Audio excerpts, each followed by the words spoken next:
My name is Joe Buriel, and I'm a fiber artist here in Hyattsville.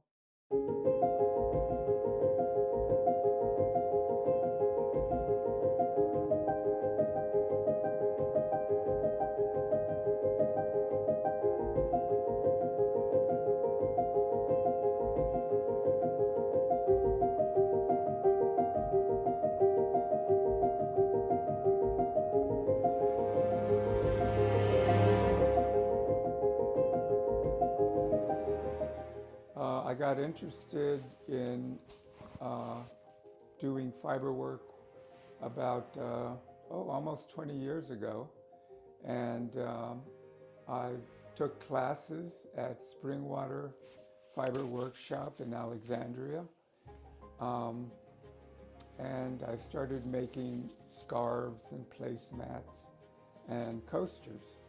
So from there, decided um, that I had to get rid of the stuff because I had so much of it.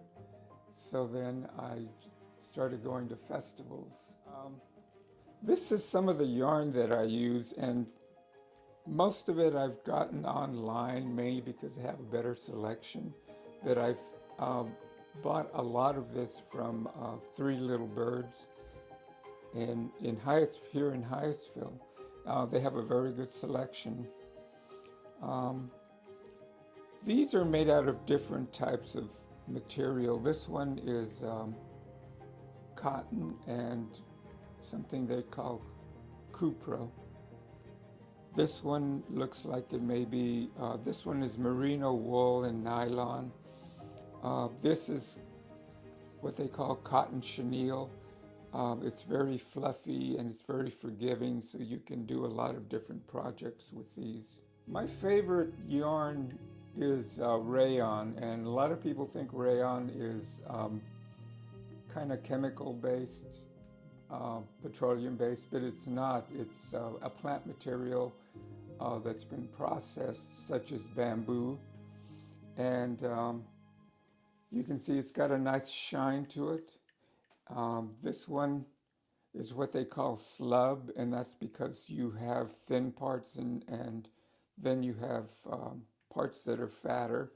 So that kind of adds interest to whatever it is you're making. This is what they call a table loom, and it's very portable. What you can do is just loosen a few screws and it'll fold up, and it's not too heavy. You can put it in the back of your car if you have a station wagon or an SUV.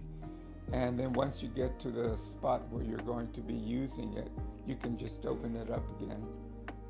This is my 36-inch wide floor loom, and I got this after I got the table loom, mainly because the greater width allows me to do things that are wider, such as these towels, kitchen towels, that people really like, mainly because they're really colorful and they're a good size. A lot of the time that you need to make a finished product like this is devoted to putting the yarn on the loom.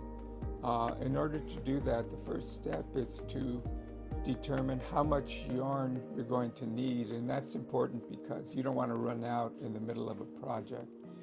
The next thing you have to do is to measure out the amount of yarn that you're using, and that's done on what they call a warping board.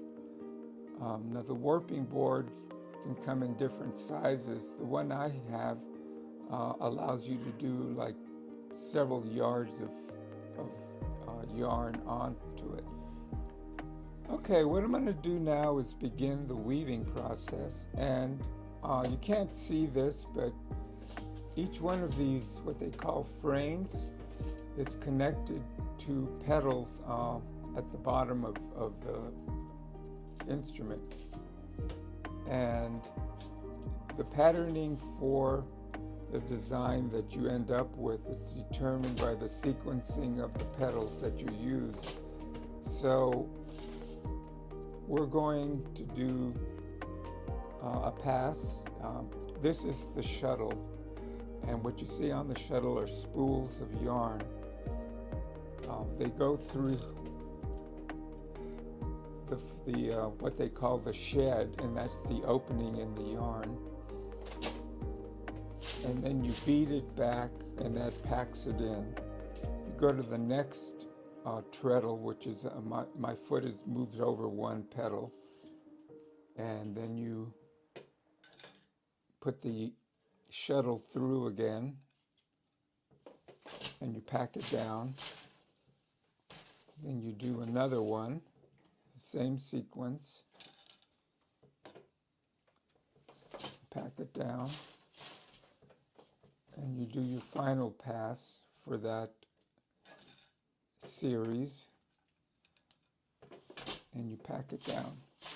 And you keep doing this until you've reached your desired end.